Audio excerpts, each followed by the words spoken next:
Tasty tasty chicken biryani ఎలా తయారు చేసుకోవాలో చూద్దాం. ముందుగా ఒక బౌల్లో 1/2 కిలో చికెన్ తీసుకోవాలి.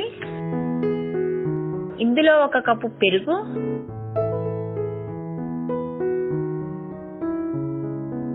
1/2 స్పూన్ పసుపు,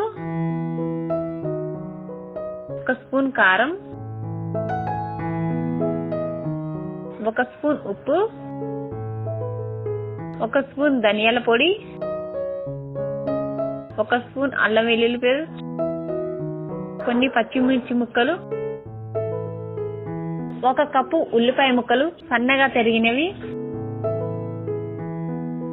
కొత్తిమీర తరుగు కొంచెం, పుదీనా తరుగు కొంచెం, ఫ్రై చేసిన ఆనియన్ కూడా వేసి కలుపుకోవాలి.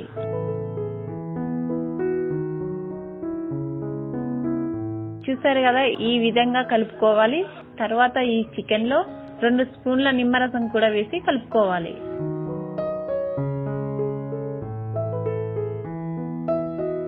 ఈ చికెన్ ని 1 గంట పాటు పక్కన పెట్టుకోవాలి. రైస్ ఉడికించుకోవడానికి 1 గిన్నెలో నీళ్లు పోసి అందులో దాల్చిన చెక్క, మిరియాలు, లవంగాలు, అనాస పువ్వు, యాలకులు, 2 బిర్యానీ ఆకులు, 1 స్పూన్ ఉప్పు, 2 స్పూన్ల వెనిగర్ వేసి నీళ్లు మరిగించుకోవాలి. ఇలా నీళ్లు మరుగుతున్నప్పుడు అరగంట ముందుగా నానబెట్టిన బాస్మతి బియ్యాన్ని ఇందులో వేసుకోవాలి.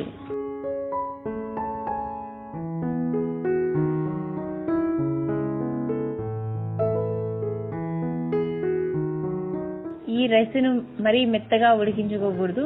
కొంచెం పలుకు మీన్నే దింపేసి అన్నాన్ని వడగట్టుకోవాలి. ఈ విధంగా ఉడికితే సరిపోతుంది.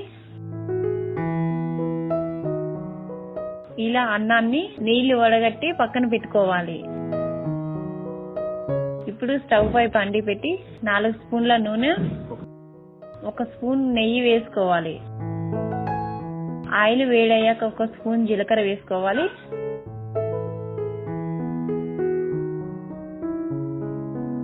తరువాత ముందుగా నానబెట్టిన చికెన్ కూడా వేసుకుందాం. ఇదంతా బాగా కలుపుకోవాలి.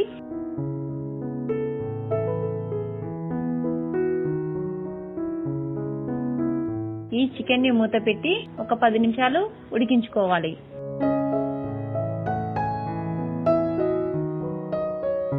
చూసారు కదా, ఇలా ఆయిల్ పైకి వచ్చేంత వరకు చికెన్ ఉడికించుకోవాలి.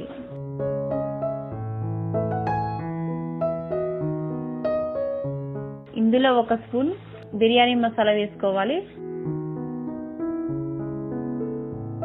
ఇదంతా కలుపుకొని 2 నిమిషాలు ఉడికించుకోవాలి.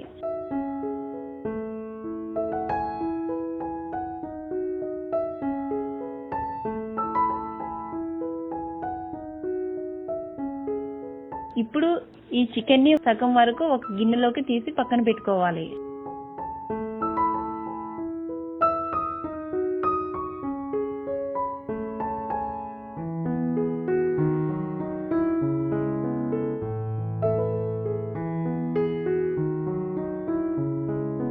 ఈ చికెన్ కర్రీని సమానంగా అనుకొని ముందుగా ఉడికించుకున్న అన్నాన్ని పైన వేసుకోవాలి.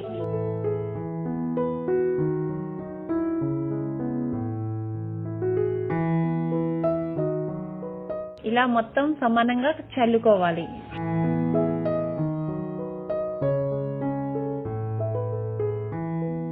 తర్వాత తీసి పెట్టుకున్న చికెన్ కర్రీని ఇలా పైన వేసుకోవాలి.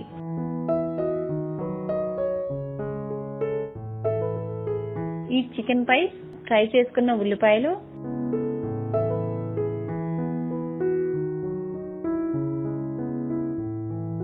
పుదీనా తరుగు, కొత్తిమీర తరుగు కూడా చల్లుకోవాలి.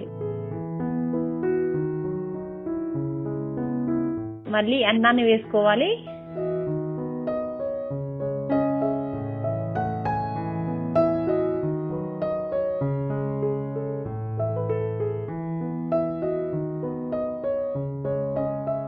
ఫుడ్ కలర్ లో కొంచెం వాటర్ కలుపుకొని ఇలా పైన చల్లుకోవాలి.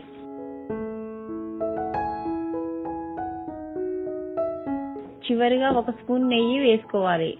ఇది మూత పెట్టి స్టవ్ సిమ్ లో పెట్టి 10 నిమిషాలు మగ్గించుకోవాలి. చికెన్ బిర్యానీ రెడీ అయింది.